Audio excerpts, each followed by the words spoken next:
नमस्कार, सत श्री अकाल, आदाब। आप सभी का स्वागत है आपके अपने यूट्यूब चैनल मार्केट ज्ञान में। आज हम बात करने वाले हैं एक ऐसे टॉपिक के बारे में जिसका आपने शायद बहुत ज़्यादा सुना होगा। आपने सुना होगा विजय माल्या का, आपने सुना होगा नीरव मोदी का, आपने सुना होगा ललित मोदी का। ये सभी लोग फ्रॉड करने के बाद लंदन क्यों भाग जाते हैं, आज हम इसी टॉपिक पे बात करेंगे। वो कोई और कंट्री भी चूज़ कर सकते थे पर वो फिर भी स्पेशली लंदन ही जाते हैं। और अंत में हम बात करने वाले हैं स्विस बैंक के बारे में, क्यों कोई भी अपना काला धन स्विस बैंक में ही रखता है।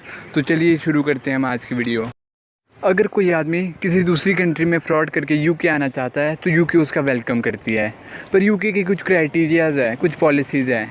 अगर कोई दूसरा आदमी यूके में 2 बिलियन पाउंड्स इन्वेस्ट करता है तो यूके उसको कुछ फैसिलिटीज़ देती है, जैसे कि गोल्डन वीज़ा। गोल्डन वीज़ा का मतलब होता है कि अगर आपके पास गोल्डन वीज़ा है तो आप कुछ सालों तक यूके में रह सकते हो। ये बात नहीं है कि जो इंडिया के लोग फ्रॉड करते हैं वो ही यूके जाते हैं। कई दूसरी कंट्रीज़ में भी अगर लोग फ्रॉड करते हैं तो वो भी यूके जाने की सोचते हैं। अगर आपको मैं बता दूं तो पूर्व प्रधानमंत्री पाकिस्तान के नवाज़ शरीफ वो भी यूके चला गए थे।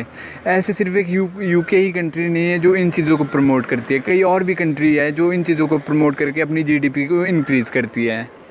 अगर कोई भी आदमी किसी दूसरी कंट्री में कोई फ्रॉड करके यूके आता है तो यूके उस पर ज़्यादा चार्जेस नहीं लगाती है। बस शर्त ये होनी चाहिए कि बस उसके पास पैसा ज़्यादा होना चाहिए, उसके पास काफ़ी ज़्यादा इन्वेस्टमेंट मनी होना चाहिए जो वो यूके में इन्वेस्ट कर सके। सिर्फ यूके में ही लोग इस चीज़ को नहीं करते हैं, मॉरिशस में भी ये चीज़ काफ़ी ज़्यादा की जाती है। मॉरिशस में क्या करते हैं कि लोग अपनी कंपनी को फॉर्म करके कंपनी से जो रेवेन्यू जनरेट होता है उसको इन्वेस्ट इंडिया में करते हैं। इसका मतलब होता है अपने काले धन से वो वहाँ पे कंपनी ओपन करेंगे, उस कंपनी से वो जो भी प्रॉफिट होगा उससे इंडिया में इन्वेस्ट करेंगे, उस काले धन से वो वाइट मनी में उसको कन्वर्ट कर देते हैं। इनका सिंपल है, अगर आपने फ्रॉड करके कहीं भागना है तो आप यूके जा सकते हो। अगर आपको ब्लैक मनी को वाइट मनी में कन्वर्ट करना है तो आप मॉरिशस में कंपनी सेट करके इंडिया में इन्वेस्ट कर सकते हो, तो इससे वो ब्लैक मनी वाइट मनी में कन्वर्ट हो जाएगी। तीसरा होता है, अगर आपको अपनी ब्लैक मनी को कहीं अगर छुपाना है, अगर आपको अपनी ब्लैक मनी, तो आप स्विस बैंक में डाल सकते हो। पिछले कुछ सालों में इंडिया ने यूके से 131 पीपल को इंडिया प्रमोट करने की रिक्वेस्ट की थी, पर यूके ने उन 131 में से सिर्फ एक आदमी को इंडिया को वापस दिया था। इसमें सिर्फ ललित मोदी या फिर नीरव मोदी ये ही लोग नहीं हैं। अगर आपको मैं बताऊं, आपने शायद टाइगर हनीत का नाम सुना होगा। टाइगर हनीत ने 1993 में गुजरात हमले में अपनी बहुत बड़ी भूमिका निभाई थी, वो भी उसके बाद जाके यूके में सेटल हो गया था। इसमें अगर यूके गवर्नमेंट से अगर इन लोगों को वापस मांगने की मांग की जाती है तो यूके गवर्नमेंट अलग अलग एक्सक्यूज़ देते हैं। जैसे कि विजय माल्या में उन्होंने एक्सक्यूज़ दिया था कि जो इंडियन जेल है वो विजय माल्या को सूट नहीं करेगी, वो उसमें सिक्योर नहीं रह पाएगा। ऐसे ही काफ़ी वो अलग अलग से एक्सक्यूज़ दे के इंडिया को वापस उन लोगों को नहीं देता है। अगर ऐसे ही मैं कुछ और देशों की बात बताऊं, यूएसए ने भी ऐसे ही कुछ लोग थे जो यूके में जाके सेटल हुए थे यूएसए में फ्रॉड करने के बाद। उन लोगों को यूएसए ने यूके से वापस मांगा था, पर यूके ने उन लोगों को वापस कर दिया था यूएसए को। ऑलमोस्ट अराउंड 90% लोगों को यूके वापस कर चुका था यूएसए को। ये कंट्री टू कंट्री भी वेरी करता है। अगर आपकी कंट्री स्ट्रॉन्ग है तो यूके आपके लोगों को वापस दे देगा। अगर आपकी कंट्री थोड़ी सी वीक है लाइक इंडिया, तो वो अपने लोगों को वापस नहीं देता है, उससे वो जीडीपी इंक्रीज़ कर देता है।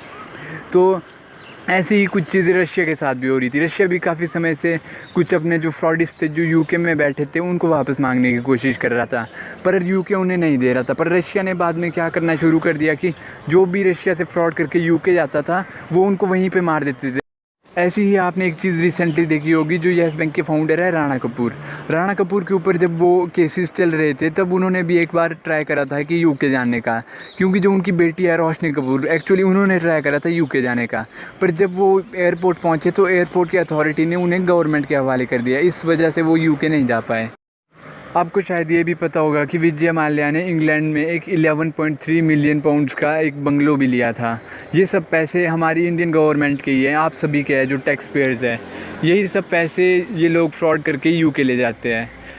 अगर मैं आपको स्विस बैंक के बारे में बताऊं तो स्विस बैंक एक बहुत ही सेफ़ एंड सिक्योर्ड बैंक है। वो आपके बैंक होल्डर्स की डिटेल्स किसी के साथ भी शेयर नहीं करता है।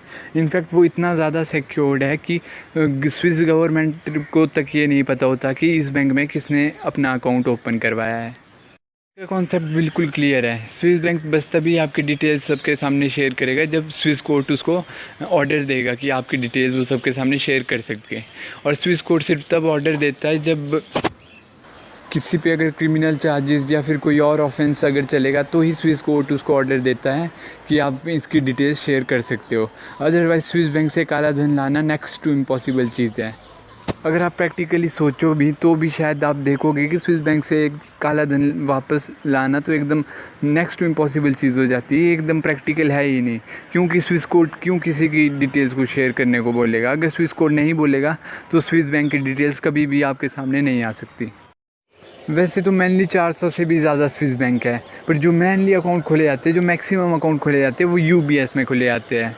यूबीएस के पास $2.5 ट्रिलियन मनी है। इतना पैसा है कि जो अगर आप इंडिया से कंपेयर करो तो ये ऑलमोस्ट जीडीपी, इंडिया की जीडीपी से भी ऊपर चला जाता है। इसकी सबसे बड़ी वजह ये है कि जो स्विस बैंक में इतना पैसा है, इसकी सबसे बड़ी वजह ये है क्योंकि ये बिज़नेस फर्म्स को लोन नहीं देते। जैसे आपने रिसेंटली देखा होगा कि आपका पीएमसी बैंक भी क्लोज़ हुआ था, वो इसी वजह से क्लोज़ हुआ था क्योंकि उसने बिजनेसेस को लोन्स दिए। जब वो लोन्स वापस नहीं आए तो इस वजह से वो लॉस में गया और at the end of the day bank बंद हो गया। तो इसमें ऐसा कोई भी इशू नहीं है, उसमें लिक्विडिटी क्रंच आता ही नहीं है। जहाँ पे लिक्विडिटी क्रंच नहीं आएगा तो वो ऑलरेडी एक अच्छा बैंक हो जाता है, वहाँ पे आपके पैसे डूबने के चांसेस एकदम ना के बराबर रहते हैं। इस बात को सुन के शायद आप भी शॉक रह जाओगे कि अगर आपको इसमें अकाउंट ओपन करना है तो आपके पास मिनिमम $50,000 होने चाहिए। $50,000 को अगर आप इंडियन रुपीज़ में कन्वर्ट करते हो तो इट गोज़ अराउंड 37 lakhs। आपके पास 37 lakhs होने चाहिए अगर आपको इसमें अकाउंट खोलना है।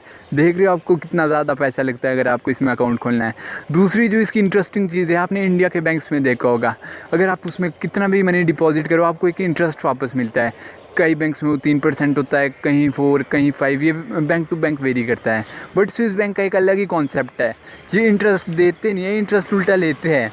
अगर आपको वहाँ पे अकाउंट ओपन करना है तो आपको 0.6% इंटरेस्ट उल्टा बैंक को देना होगा। आपने उसको पैसे भी दिए, ऊपर से आप उसको इंटरेस्ट भी देते हो कि मेरा पैसा बस यहाँ सेफ रख, मैं आपको इस पर इतना ज़्यादा अमाउंट दूँगा। शायद अब आपको समझ आ गया होगा कि क्यों लोग काले धन को स्विस बैंक में रखते हैं। तो अगर आपको वीडियो अच्छी लगी, वीडियो नॉलेजफुल लगी तो प्लीज़ वीडियो को लाइक करिए, वीडियो को शेयर करिए और चैनल को ज़रूर सब्सक्राइब करिए। Thank you and have a nice day.